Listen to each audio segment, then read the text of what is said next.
okay with the heron and beautiful weather. Hard to believe it's the middle of November.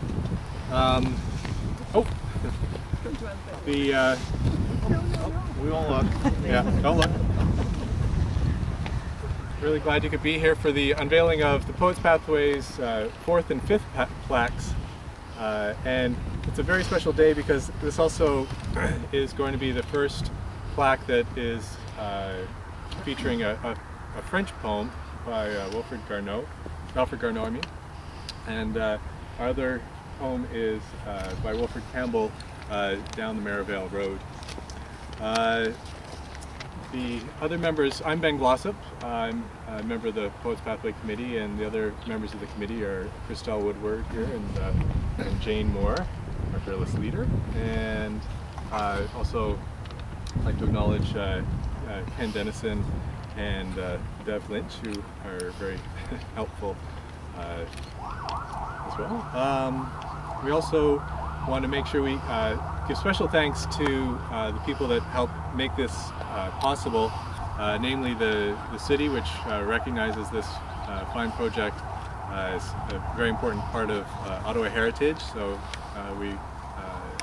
this is made possible through the Heritage Foundation, and also for Beechwood Cemetery, where the end of the pathway is, and where so many of the Centennial poets are buried, and where the first monument for the Poets Pathway was created, Poets Hill, and last year our third monument was erected there, outlining the Poets Pathway and its aims and direction and whatnot. The other two plaques are at Britannia, where the pathway starts with a poem by Pauline Johnson, and at the Hunt Club Riverside Community Center. I'd like to introduce you to our guest speakers today. We have Councillor Eglai. He's a councillor for Merivale Knoxdale, and is also a theatre enthusiast, coach, a runner. He's very active and has 3 children, coaches sports, and is very involved in the theatre. And we're very happy that you could make it here on your busy day. We have 2 readers today. We have Diane Schmalka, who will be reading Down the Merivale Road. She's a published poet and a musician, a pianist and a singer and a teacher, and is a very enthusiastic supporter of the Poets Pathway, and as a reporter for an online magazine. Andre LaSalle is an award-winning writer and poet, and she will be reading the Garneau poem. She was the writer in residence at the University of Ottawa in 1996, and most recently has been traveling to Africa and Europe, and in Africa near the Ivory Coast. She was part of a gathering of French writers and poets, and there's a bit of a reconvening in Montreal coming up soon at the Maison de Libre, and we're very glad to have you here today as well. Dr. Stephen Artell is, there you are, so is a poet and a literary historian. He's an archivist at the National Library, and was co-chair of the Poets Pathway back in its original days, and was very instrumental in the creation of Poets Hill at Beechwood Cemetery. His intimate knowledge of the poetry of the 19th century, having written his thesis on Ottawa's 19th century poets, and we've always been very lucky in having him speak at our openings, and provides a much needed aspect of entertainment to the festivities. And we're delighted to be through. We'd also like to introduce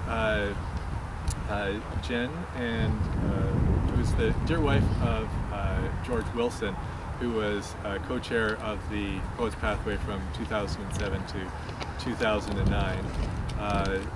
It was his dream that these rocks would someday hold plaques for the Poets Pathway, because it's just a wonderful idyllic site, and he was a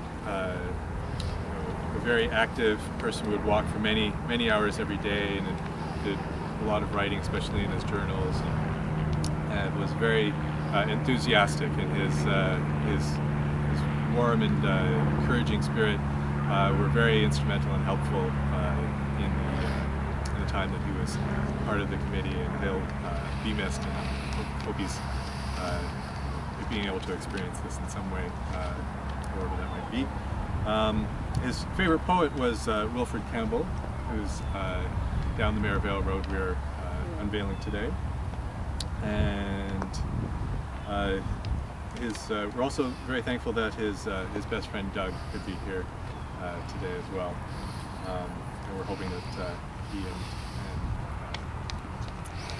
Jen will be able to unveil the plaque when that time comes. I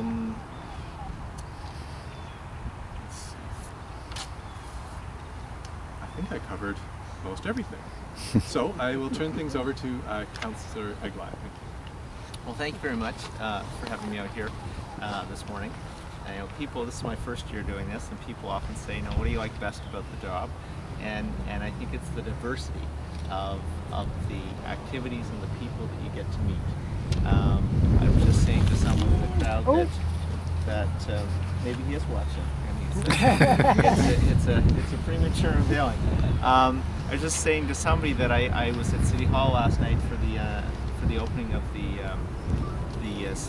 Sports Hall of Fame, the Ottawa Sports Hall of Fame, and that was very well attended, and represented a segment of the community that's quite involved in community work and awareness and what have you. And then this morning, I'm seeing another aspect of our community and seeing the art side of it. And as was pointed out, I'm sort of betwixt and between the two. I've coached soccer, I've coached basketball, and I've also been very actively involved in theater. All my kids are in theater, and we've actually got a show. We're in show week for the Lakeside Players, and I'll be doing all the front of house work, and my kids are in the show. So I try and go between both worlds.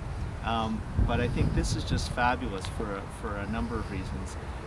One of which is quite clearly it recognizes our heritage and the history of Ottawa from a unique perspective, and I think a very important perspective.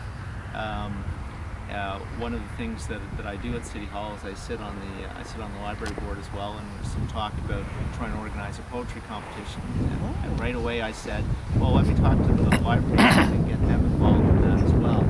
So I think it's a very important part of what makes Ottawa Ottawa. We have a vibrant art scene, whether it's painting or theater, poetry, what have you. There are any number of things going on every night of the week in the city, and I think it's important that that gets recognized and encouraged by City Hall as well. And so I'm more than happy to do that. I'm very excited to have not one, but two plaques in my